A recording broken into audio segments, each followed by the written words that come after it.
The opinions expressed on this radio station, its programs, and its website by the hosts, guests, and call-in listeners or chatters are solely the opinions of the original source who expressed them. They do not necessarily represent the opinions of Revolution Radio and FreedomSlips.com, its staff, or affiliates.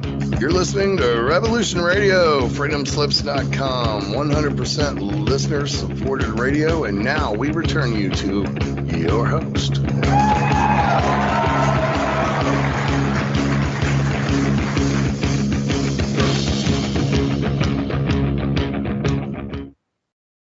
Hey, guess what?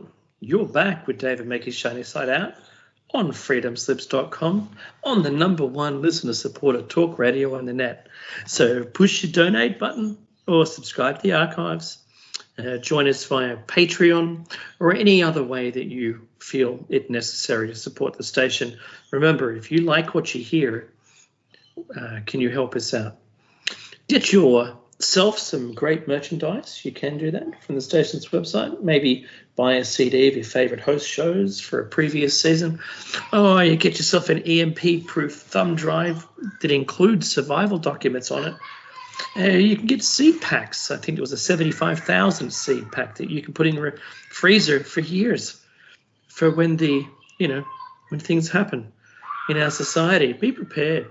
So follow the instructions carefully and understand your local quarantining laws for importation of materials, either like large blades, knives, seeds, because I know we can't bring those into this country. Look, thanks for listening to Revolution Radio. We're halfway through show number 493. 390 and 400. And we're talking about the ET question, because of all the relevant information that's come up recently. And this is A Rational Approach, Part 6. Indeed it is. Part 6, I can't believe it. And look, yeah, a lot of stuff is happening. Disclosure is come and gone. We now have to talk about UAPs, no longer UFOs. Get used to the new nomenclature, unidentified area phenomena, because we can't admit to the existence of UFOs. However, Dave and I will. I know, right? However, Dave and I will keep referring to it. And let's jump right into it. We were talking about the existence of UFOs and USOs and where they pop up in the world. We talked about underwater bases, but now we're going to talk about two very interesting areas of the world. One is the Bermuda Triangle. Dave, happy for you to take it, and the other one is the Dragon's Triangle.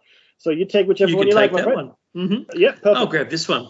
Okay, so the Bermuda Triangle.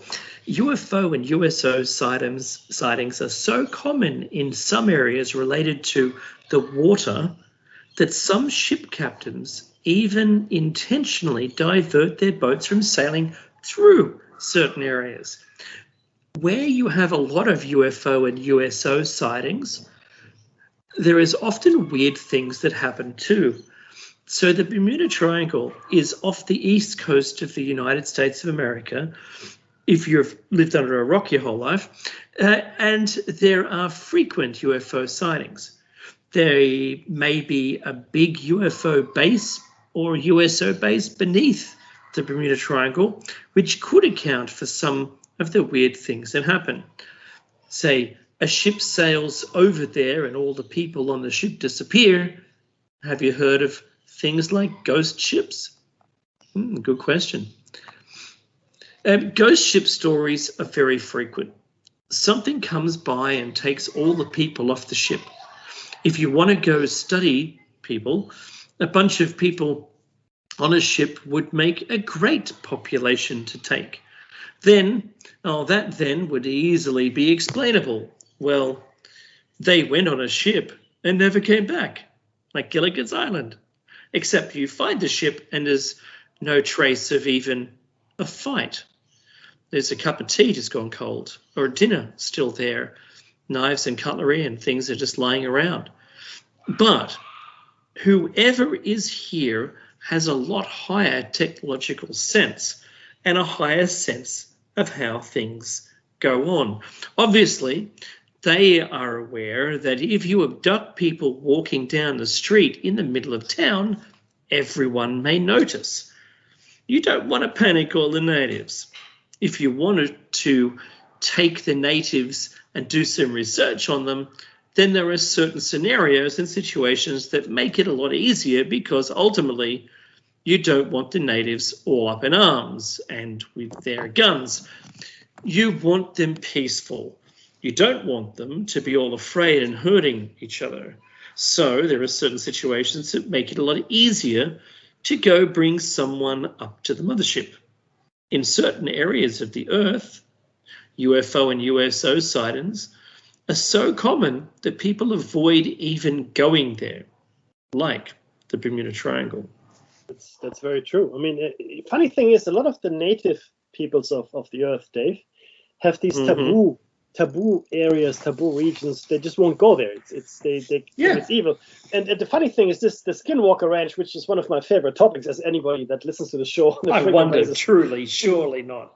But the native, the Ute Indians, because up in Utah, of course, the Ute Indians of the area, they avoided the area like a plague, or like the plague, and they in fact left petroglyphs warning that this is an area where gateways might appear, and where you might run into skinwalkers and other creatures. So they avoided the area altogether. And there are many places like that on the planet that are avoided by the native crew. Maybe we should listen to those folk a bit more and avoid these places as well. What about the spheres up in not Alaska, up in the Arctic Circle? Yeah. Isn't it? Look, yeah, it's weird. I mean, they're very similar spheres to the ones they've been found in the South American jungles and allegedly left by the Olmecs over there, right? Perfect spheres, which range in size from fairly small ones you can lift to others that are you can only really move them with a bulldozer, and they're similar to the ones that are used in the Atlas Challenge for the strongmen. That's true. Mm-hmm. Right. So, but the purpose is completely mysterious. I mean, there are many things that we find, and in fact find a lot of, where the purpose completely eludes us. Even from Roman times, there's this hexagonal shape, more or less, with sort of like a dice, but it's usually a six-sided dice with openings in it, different sizes, and they found thousands of these things in Europe, and they have no idea what it's for. Clearly, people had it, and a lot of people had it, but I guess today, if you had a mobile phone and you found it in 2,000 years, and it'd just be a block of glass and plastic, and people go, "What could it have been for? It's a block of glass and plastic." It just doesn't make any sense, right? So, not fully understanding, of course, the nature of electronics, etc. But who knows? And you're right. It is just very strange. And then the sites around the installation in Siberia. We had some stories around that, right? That people, the natives, just didn't venture in there at all. And there's gateways. Remember that in the carved rock, in amongst the mesas, there's a doorway that doesn't seem to. It apparently doesn't go anywhere at all. Yes. But they said that's where the people come and go. Yeah. And can we truly dismiss all of this out of hand? Well, the answer is no, because things happen that we can't explain. Still, I mean, I've got privilege. I probably have every book on the Bermuda Triangle, and I've probably got every book claiming to solve the mystery as well. And I've read them all, obviously. The thing is the solution, but it's never the solution is never there. It's like, there's probably misidentified. It's probably this. It's probably not anything mysterious at all. But without offering any concrete evidence to. And there was nothing holistic. There was nothing holistically that solved all of it. No. There was only great releases of methane would have sunk ships. Yeah, well, then where are the people? Yeah, but what about could have been, where's the people? Yeah. What about the plane in the air that just disappears? Exactly.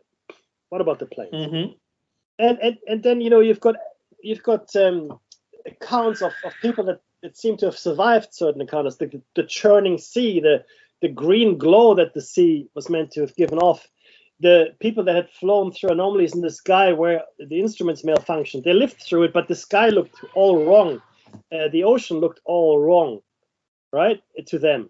I mean, what is that? What about the guy who flew through the circular cloud and ended up in a Cessna or whatever, right? an hour ahead of his time frame. Yeah. And he has his registered leaving time and registered arrival time, which is impossible for his aircraft. Yes. So, yeah, to be a bit more descriptive, it is impossible for him to cover the distance he did in the time he did. Okay, so he flew a certain distance, and it's impossible for him to have covered it in the time that it seems to have taken him. Okay, so this is the thing. There's so many strange things, but we dismiss it. Like, I don't want to talk about it. Yeah, it's not important. And then we move on. But now though, Dave, this is happening for the last 10 years more and more. I can see science is catching up on many things that we have mentioned here, and it's not us mentioning it. It's just the paranormal community. I want to say, okay, have been talking about these things for a long time, and Dave and I being part of that community, we feel somewhat vindicated with science catching up. But there's also a willingness for people to invest money into these undertakings and then share what they find with the wider public. Again, I harp back to it, but one of them is the UFO documentary that's happening right now, which is undertaken by talking to all the survivors of Project Blue Book, for example, and then of course the Secrets of Skinwalker Ranch. So there's a lot of stuff, really, really interesting. And just on that, and something that I hadn't mentioned before, but it sort of fits here because we're talking about potential dimensional travel and things like that in these places before I talk about the Dragon's Triangle. Something happened to me this week, Dave, and I completely forgot to mention What happened? Oh, yes, of course. So I'm just, on Facebook, and I'm part of the ME group, which is the Mandela Effect group. So, I get posts when they pop up in my stream. And the lady said, "Oh, LinkedIn." And I go, "Wait, what's with LinkedIn?" And so I look at LinkedIn, and she goes, "It's got an E now." And I look at LinkedIn, and it has an E. Now, I spoke to Dave about this just before the show because I only became aware of this yesterday. Now, I use LinkedIn every day. LinkedIn, for everybody who doesn't know, is sort of like a social media for jobs and professional people, right? So you post your resume there, what you've done, blah, blah, blah, and hopefully people find you and give you a job. And it's become a bit more social, even where people form clubs and put other information there, publish articles. I've published a few articles, etc., etc. My point though is I'm on there almost every day. It's one of the tabs I have open in my browsers all the time, just because information comes through all the time, right? Birthdays, etc., published articles, and I look at it every day. So I look at the LinkedIn logo every single day, and now LinkedIn is spelled LINKED, capital IN, LinkedIn. Except I would bet my bottom dollar on it that there is no E in it. There was never an E in it. And I always thought it was like a cool design, stylistic kind of thing. We don't have the E. We're different. Blah blah blah, whatever. Like YouTube and well, But the point is, there was never an E. The way it was spelled in my reality, and I know it sounds crazy, is LINKD, capital IN, LinkedIn, but no E. Now there is an E. So I said, okay, well, easy explanation. Clearly, Occam's razor. They changed their logo. They changed. There was a changeover. Design. And so on. So I Google it. No, they didn't. The last one was done in 2016, where they went from black and white to blue or whatever it was. Nobody changed the design of the logo at all. So I thought, okay, so this is the first ME that took me completely by surprise. I mean, I've always, how you are, you're always thinking, no, it's yes, it's a real phenomenon, but how real is it? And now, after this happened, I have no doubt in my mind at all whatsoever that the Mandela effect is real. Because, like I said to you, I looked at this thing every single day because I'm on it every single day. And now there is an E where there shouldn't be an E. But already, and this is funny, so I had a very strong reaction this morning, right? But already it's fading. And I'm coming to accept the E. And I'm, and it's really interesting. You changed rails, Mackie. Yeah, it's not the first time, but yes. So there are now competing realities in my mind, and the one that was there before is sort of fading away, and I'm coming to accept the E. But I know how I felt when I first saw it. I go, this is insane. I thought to myself, this can't be right. And yet there it is. Mm-hmm. So sorry. So since we're talking about Bermuda Triangle, go on. Yeah, no, I have to reinforce the Mandela effect and say that I was in the group of people, so it was my family, that Mandela had actually died in prison. I'm in that group who know that. We spoke about it. Our family had a great discussion about this and what that would mean. And, from a world peace situation, blah, blah, blah. Oh, it's all over now, right? The greatest fighter for justice, blah, blah, blah, blah, blah, blah, blah. And then years later, he's been released from prison. It's like, how on earth was that possible? Because he died. Yeah. It was in our media. It was in the news. It was a thing that was spoken about on a news cycle. Yeah, it was openly debated, and I really find it difficult when there's a number of items. Maybe Mickey, because look, just imagine you and I, right? You and I, we stumble upon a time machine. It's abandoned, and we jump into it and we go, what are we going to fix? Right. So, okay, if we attempted to fix something in history where the significance was so large, then there might be repercussions that we couldn't control. Yes. So I'm not saying we go around fixing people's logos, right? Yeah. They are consequences of other changes. So if we were able to change something small, it seems insignificant, and then it has small knock-on effects and a ripple goes through time with those changes. And it's not just you and me. I'm talking about, someone's done it, but in our example, it's you and me. We learn from our mistakes. You can't go and do one thing because someone else will take their place. You can't take out an awful person in history. Someone else will do it, or you don't expect that the outcome may be worse now in this era.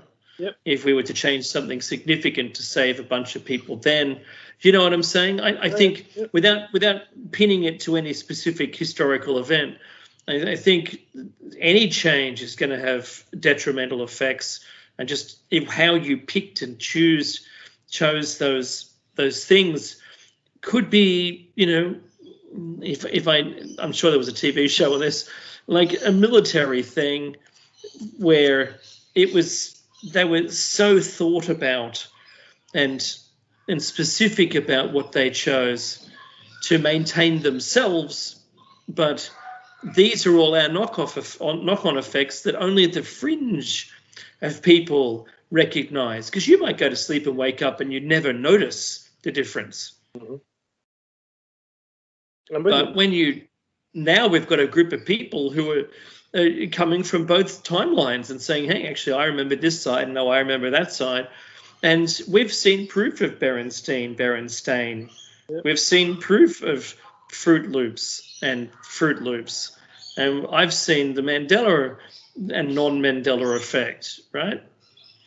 I think if any of this is a thing, there's something really big going on in the background. I agree. All right?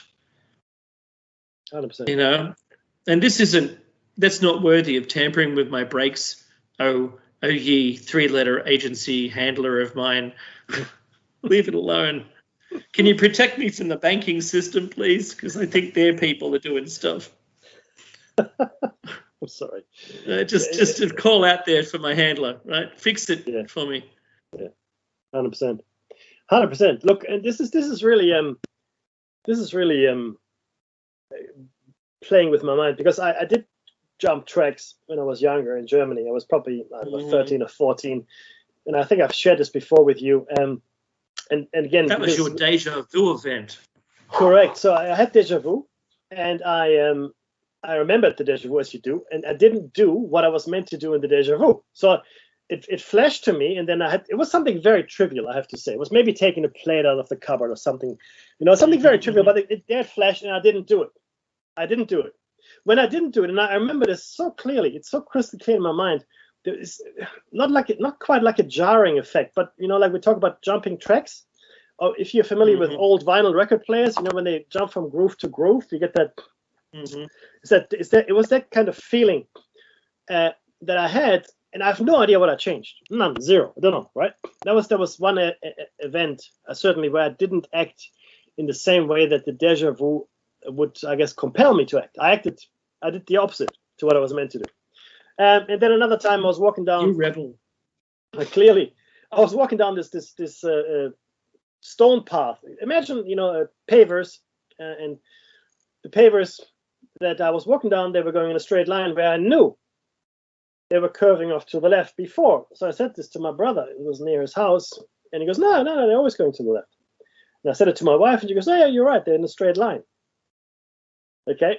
So these are the things, and they're not massive things sometimes, but they're small things that seem to change from shift to shift, and you might not even notice it. And there's actually a less sinister explanation for this, where, let's say, from a quantum perspective, we are living, and this is important in this context here as well, because we're talking about UFOs, USOs, and UAPs. From a quantum perspective, we're living in a probabilistic universe, multiverse, if you want, where everything exists in a quantum state, meaning any possible scenario on the curve is possible. Like it happens, it's all coexistent at the same time until it's observed, at which time it decoheres, and we only are left with the observed result. Now, scientists, though, like we mentioned before, believe that doesn't mean that the other possibilities on the curve go away. We simply can no longer observe them because it has collapsed. They still exist, but we can't see them, which again, talks to the multiverse, Everett's multiverse theory. And maybe this is what's happening here. So in this multitude, infinite multitude potentially of potential universes and realities, maybe some of us experience slippages once in a while. So maybe we know we've put the key here on the table, but the key is not there, right? When we come back to it. And then when we come to it again, though, oh, there it is, right? Or little things, or we dismiss it because it's such a little trivial thing we don't care. But maybe rather than our failing memory, which it could be, of course, it is in fact the slipping between realities, and the differences are, in fact, maybe the only difference between that reality and the other reality is that the keys weren't on the table where you left them. That's the only difference, right? For argument's sake. And there are other realities where the differences are catastrophic or much greater. And we've talked about these stories as well in the past of people that seem to have been displaced completely. So this is really very near and dear to my heart. And I think these places like the Bermuda Triangle that Dave just mentioned, and the Dragon's Triangle, which I will share with you in a second, and other places as well, Skinwalker Ranch, maybe they're thin places. So in quantum physics, there's this theory of having thin places. And thin places are places where these membranes of universes maybe are more porous than in other places. So don't think of this as a four-dimensional construct. It's a multi-dimensional construct, which we can't even properly visualize, I think. We don't. Well, we don't have words to describe it. So if in our best way of describing a clock using really old, people before clocks existed, well, it was kind of round and it had some lines that moved because we didn't have anything, we hadn't named it yet. So it had some lines that moved, and it seemed to kind of match day on day, that like it was always at the same point. Rather than using the word clock, rather than understanding hours, minutes, and seconds, and our hands representative, being able to describe it in some way, right? Yeah. And someone said, "How did it work?" Well, I don't know. It just did. So similar to that, Mackie, if we could explain, you said thin or porous. If in my words, using my example, I could say it's kind of where two of them intersect, two different universes intersect, and you could move between them or experience the other side. Yeah, more easily than otherwise. Yes. And maybe the ancients, and maybe this is what these gateways are to some extent as well, Dave. Maybe not just portals to other, not to other parts of space, our space, but maybe to completely different spaces. So, and this is what people talk about it as well, which again would make sense, because again, you've got the anthropomorphic problem here. But let's say this is true, right? These places, they have these effects. Maybe tech from a civilization before us could make use of it. And it seems that maybe they did make it. And in fact, maybe it is still being used by people that are using the tech, by survivors of that civilization, or by the civilization that lives in the shadows that we can't really see, because they're very, very much advanced, or much more advanced than we are. So these are places that hold special meaning for people in the world. And don't forget, we used to be native people somewhere as well.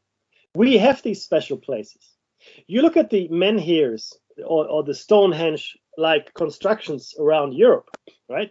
This is not a phenomenon that is only seen by the native peoples of Asia, Africa, Australia, America. This is a phenomenon that existed or coexisted with the native peoples of Europe as well. And we've forgotten that, because we've been sort of pushed away from that, with our rationalism and the and the wonderful God is dead kind of philosophy, which is just makes us flash robots, and none of these supernatural or hard to grasp concepts exist. Whereas, of course, the problem here is that quantum mechanics pushed us right back into the paranormal. It's like, that's right.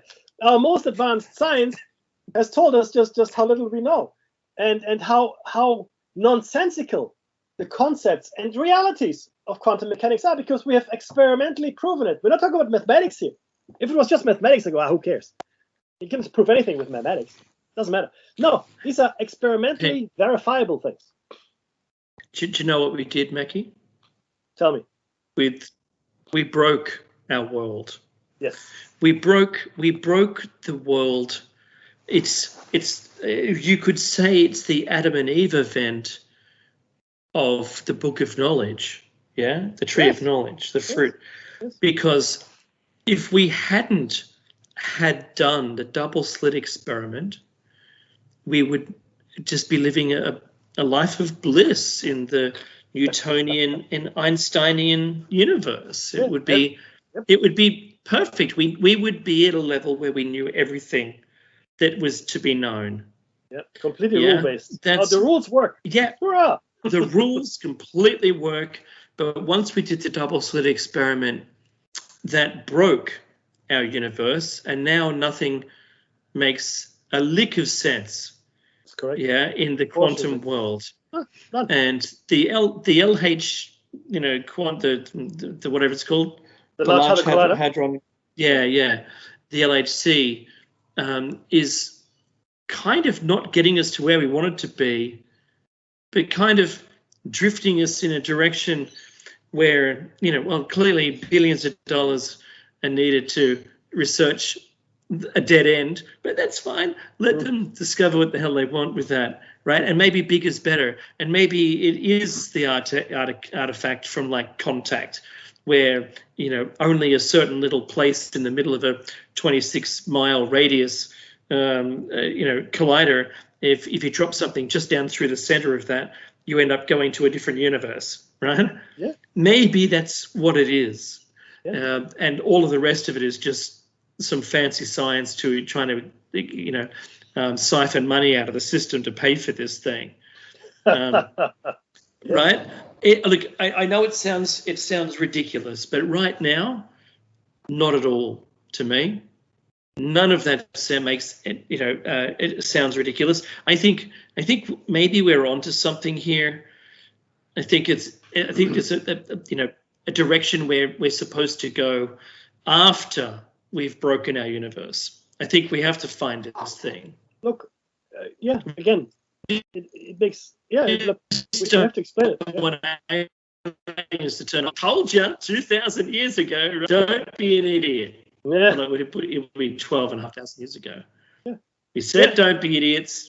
Yeah. You got the message wrong. Yep. Here we go. Back to the Stone Age we go. And do you know what really hurt us here? It's our economic system, which has completely corrupted or derailed where we should be going.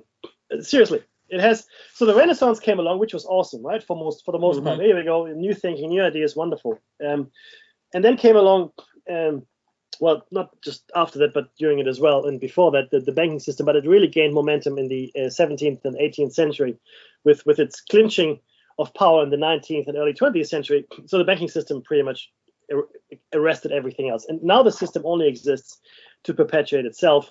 And you can only perpetuate something that you can control.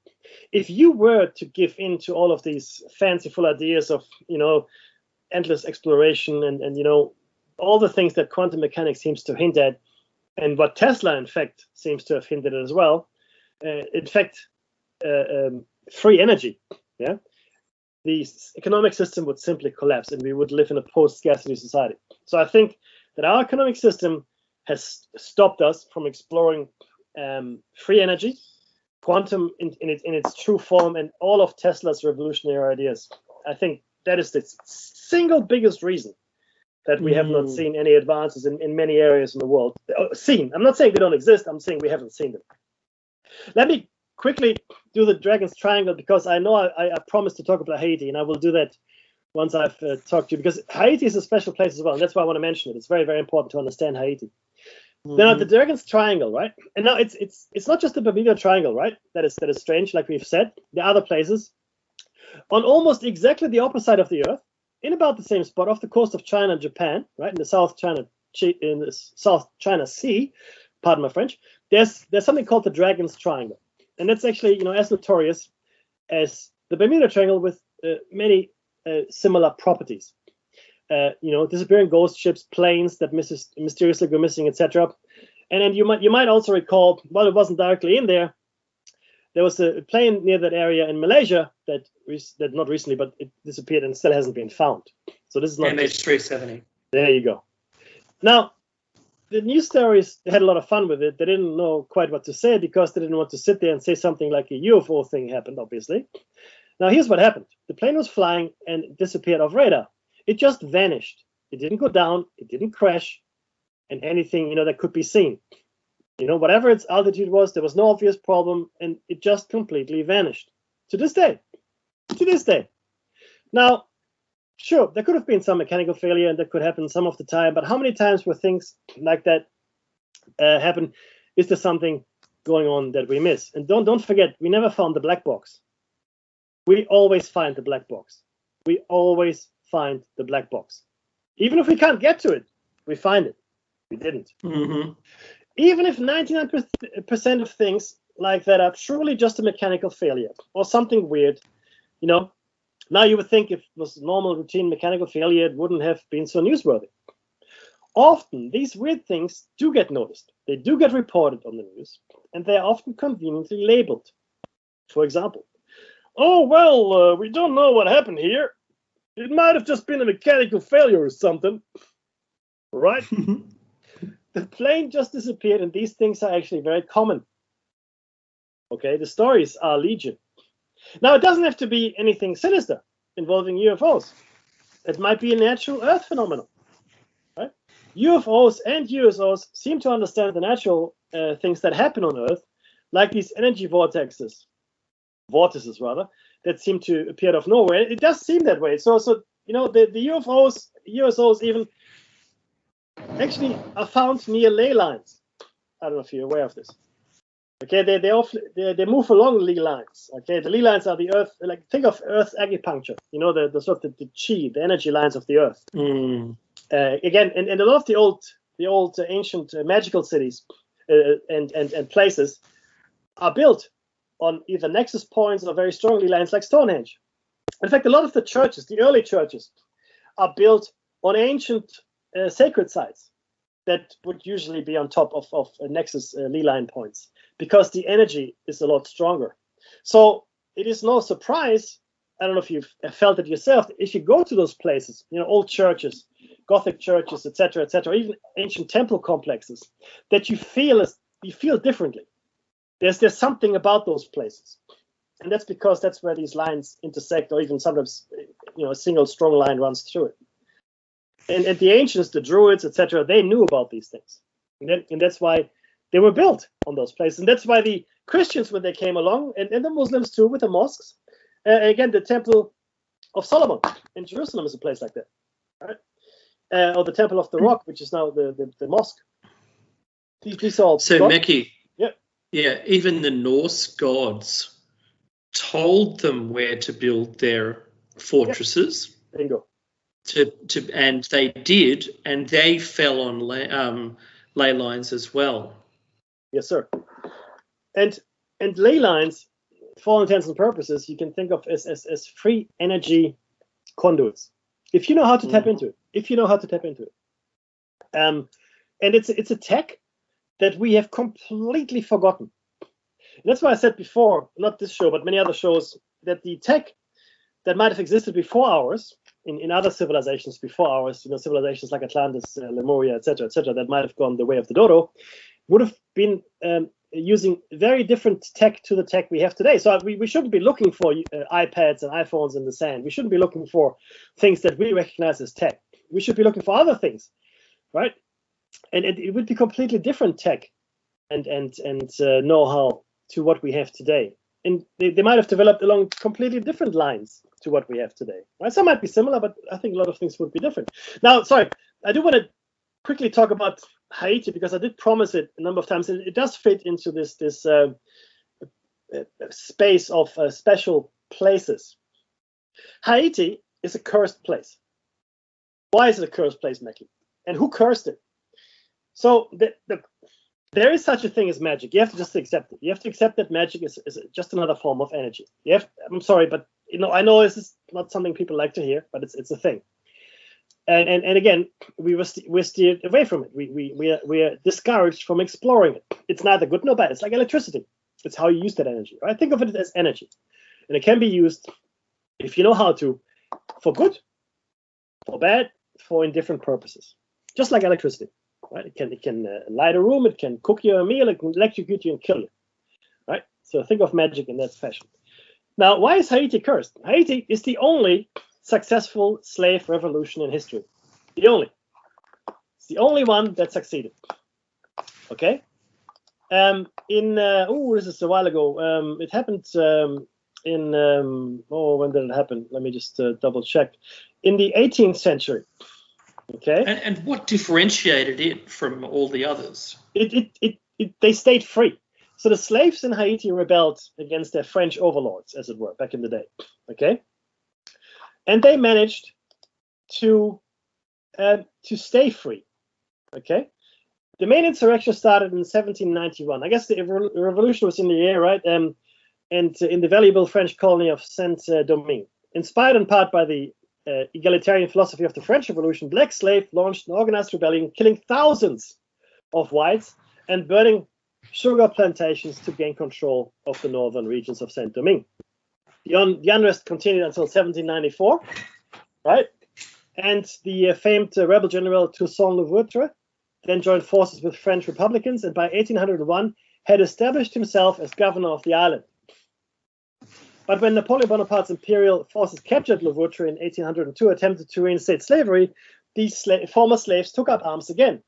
Led by Jean-Jacques Dessalines in 1803, they defeated the French forces again at the Battle of Vertières. The following year, the former slaves declared their independence and established the island as the new Republic of Haiti, and has been ever since. Ever since. The news of the first successful rebellion, the only slave uprising in history to end with the foundation of a new country, went to inspire countless other revolts, throughout the United States and the Caribbean, of course. But it's the only one. Ever since then, the island nation of Haiti, okay, has been visited by such a multitude of disasters, almost on an annual basis, that defies imagination. Okay? The list is longer than my arm. And the worst ones happened in recent times. Okay? I mean, the very worst one happened in, I think it was, let me just double check here. Bear with me for a second. It killed up to 300,000 people.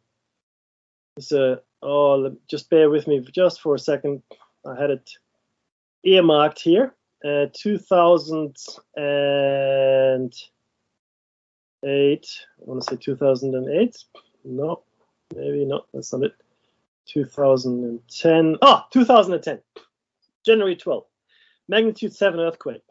Killed up to 300,000 people. But it's not by no means the only one. 2008.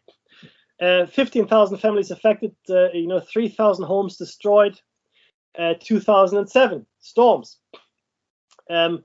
Killing, again, hundreds of people. And then recently, Haiti, as you know, 2021, magnitude 7.2 hit Haiti, right?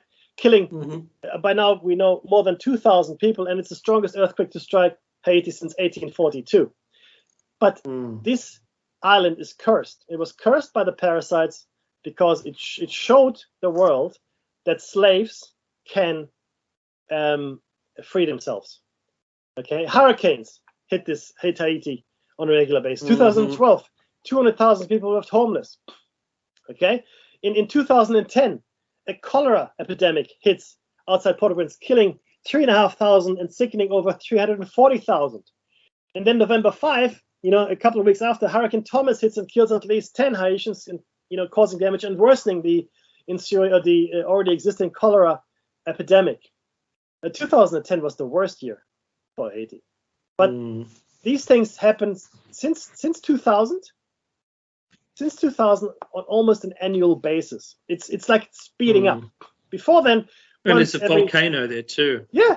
Oh, yeah, absolutely. So Haiti is a cursed island. Why do I say this? Because it is. There's no other nation on the planet. The population, I think, is about 12 million, 11.5 million, latest census in Haiti. So it's not massive, right? But no other nation, and I've done the comparison, no other nation has been as plagued by natural disasters, disease, weather, earthquakes, than Haiti. No other nation on the planet has suffered as much as Haiti. And I believe very firmly that the parasitic overlords have Haiti singled out because they're still smarting from the fact that it was the only ever successful slave revolution that ended in the foundation of a new nation. Look at Liberia. Liberia was founded by slaves that had escaped America, right? Another thing that those parasites can't really, tolerate. And Liberia is not in a good place at all, but nowhere near as bad as Haiti, where the success twice. First, they succeeded in revolting, and then second, they beat the French army, Napoleon Bonaparte, to cement their freedom. Okay. Wow, that's a victory and a half. Yeah. So sorry, but the reason I'm mentioning it here, there are places like that on the planet. There are cursed places, and when you go there, you will know it. I as part of my education, I went to a lot of places of great horror, concentration camps. It's part of what you do in German schools. I went to Dachau. I went to a couple others. The names escape me now, but Dachau was. But you go there and you feel it's different. Yes, you know about the history, sure, but being there, and it's a feeling that I cannot adequately describe. You have to go there for yourselves. I can only imagine it would be similar in the killing fields of Cambodia or maybe similar places like that, where you it's palpable. You feel it. You wouldn't talk in normal tones. Any conversation is whispered, even though it's no one would hold you to it. There are cursed places, and maybe those cursed places, and that's why we have these things happening there as well, like these strange things. Maybe this magical energy. It sounds crazy. I lose a lot of you when I talk about this. I get it. Maybe it weakens the membrane as well, Dave. Maybe it creates thin places as well. Maybe that's why we have haunted houses, because of the great unspeakable horror that happened there, the great psychic energy that was expended, the great magical, because psychic and magical energy, in my opinion, are very, very similar. And if a lot of it is expended, then maybe it can weaken the membrane. And maybe some of these terrible things that have happened on purpose, these great killings, these genocides of the world that we've seen, in recent times, and even in further away history, maybe they were deliberately undertaken to weaken the membrane between the worlds. Just saying it, just putting it out there, right? Just putting it out there. So that's why I wanted to bring up Haiti, because it's one of those places that is absolutely cursed. And I will. It kind of segues into the time travel story. It does, sir, and please, because we have plenty of time. Okay, so time travel in Sky Vortex. There was a pilot flying a plane, just a regular guy with his own plane. He was flying something like Haiti to Miami or something like that. And it was a several-hour journey, and he said a vortex appeared in the sky in front of his plane. A vortex is like a whirlpool, what you might picture when you flush the toilet and the water swirls around down the bottom. Well, if you have seen a sink or a tub drain and it gets a little like a tornado-like thing going on, well, that's what I mean by a vortex. So one of those vortexes appeared in the sky, according to this pilot. The vortex appeared in the sky and he flew his plane into it. He couldn't help it. It appeared right in front of him and sucked him into it. He said that he didn't notice anything other than the vortex effect. He just kind of came straight out of it again. What he did notice is that he had made an impossibly fast trip to Miami. Now, this is a pilot. He had plenty of experience flying, and he said, according to my fuel, the flight I made was impossible. He had just got enough fuel for the trip because he knew exactly how much fuel he needed. That's what pilots do when they do their weight and travel distance calculations. He said, according to his fuel, that he had made an impossible trip, that somehow the vortex had sped him up in time by about an hour, that he had about an hour's worth of fuel left when he got back to Miami, which was impossible. There is no way that could have happened with normal flight. He flew into the vortex, so apparently he had time traveled for about an hour forward. His plane couldn't have been artificially accelerated because it was just a regular plane. It wouldn't have been able to withstand getting accelerated fast. It probably would have crashed or fallen apart, been destroyed somehow. Well, he somehow time traveled forward by flying through a vortex in just an hour.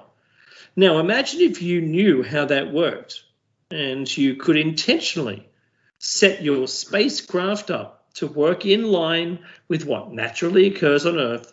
The fact that is we don't understand hardly anything about on this planet. It appears most of the ancient people understood many more things about this planet than we do today. Things like pyramids set up and power centers on the Earth designed to capture the Earth's natural energy, perhaps, and put it into some kind of power grid.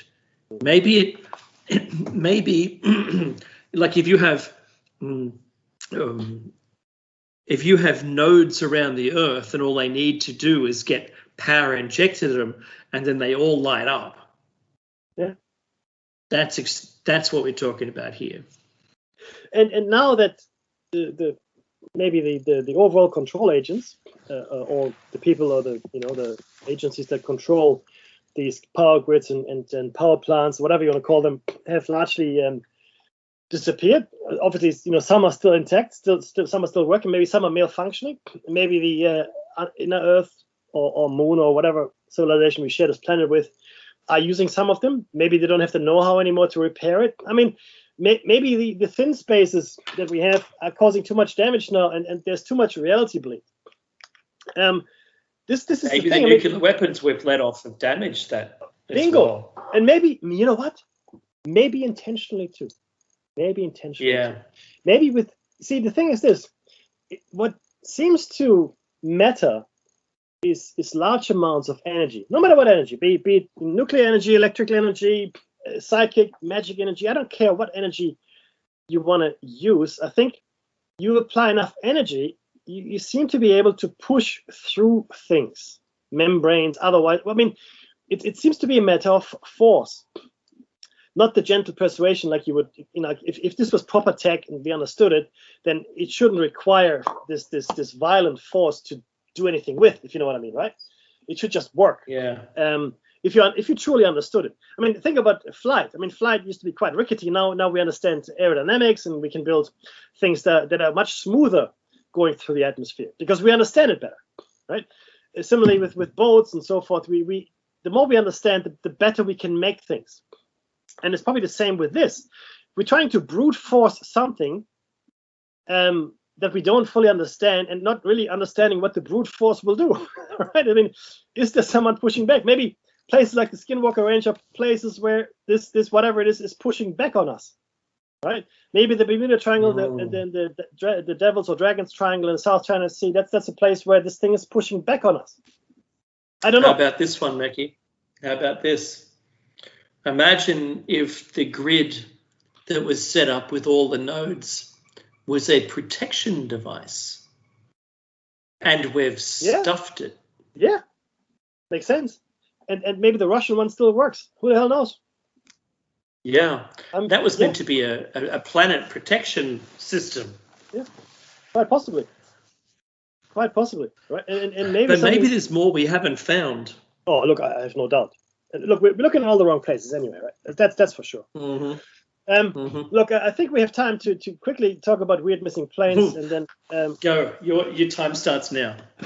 Now, these vortices for flying things have led to a lot of weird missing planes, and if you know anything about the Bermuda Triangle, then you know that this is the story of missing planes. In World War II, the Air Force was doing some test flights, and they sent out several flights off the coast of Florida towards the Bermuda Triangle, and out of that flight, which was flight 19, if you remember it. All of the bombers mysteriously disappeared. Now, these are Air Force pilots. Even though it was a training mission, they're Air Force pilots. They're not people fooling around playing a joke. These are people training to go to war. Again, flight 19, okay? And all of the planes in the whole flight went missing. All at once, they all went missing, right? Now, we don't know what happened. Did they fly into a vortex? Who knows? They all disappeared at once. The Air Force wanted to know what happened. How did all these planes go missing all at once? They didn't crash into each other. They didn't have all the mechanical failure at the same time. No one said anything on the radio. They all just instantly went missing. So what happened? They sent a Martin Mariner search plane. And in fact, this was the largest sea and earth rescue mission ever undertaken up to this point. When Flight 19 was missing, they were Avenger bombers, right? When that flight went missing, training flight again, okay? Training flight, clear skies, no storm.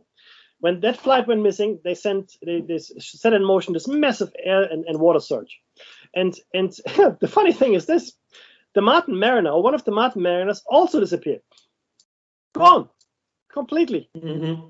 We don't, to this day, we don't know what happened. We thought we had found them in the shallow waters of Bimini. That's true. Mm-hmm. But we didn't. It was different. It was a different. These were different planes with different call signs. They were not the That's missing. Right. The missing Flight 19. Flight 19 is the most famous missing flight ever, because it did spark, like I said, the largest sea and air search ever. And then, one of the planes that went after it also, boop, gone. Dave, what are the odds? Woof, whoosh. Well, pretty good. If there's a portal or a vortex that you travel through and spits you out somewhere else, we don't know whether it spits you out back in time. Who knows? Remember the lintel, Meki, in the Abydos Temple? Yeah.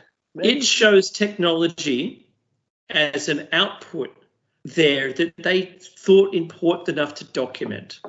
Yeah. So just like Close Encounters of the Third Kind, where, there's a ship in the middle of the desert, all these things. Could you imagine if that was the case, if these things turned up just out of the blue, right? And they've since all dissolved, right, because everything corrodes. Yes. And they went, you know what, this is crazy. Here's a helicopter. Here's a Black Hawk helicopter. Here's a plane. Looks like a fighter plane to us today, right? Whatever, right? MH370, everyone's lived their lives. If we look back through the DNA in the people that lived in that environment, right, today, can we find any odd DNA of people who had to just integrate with society? I wonder. Look, but this is the point. Who's researching this?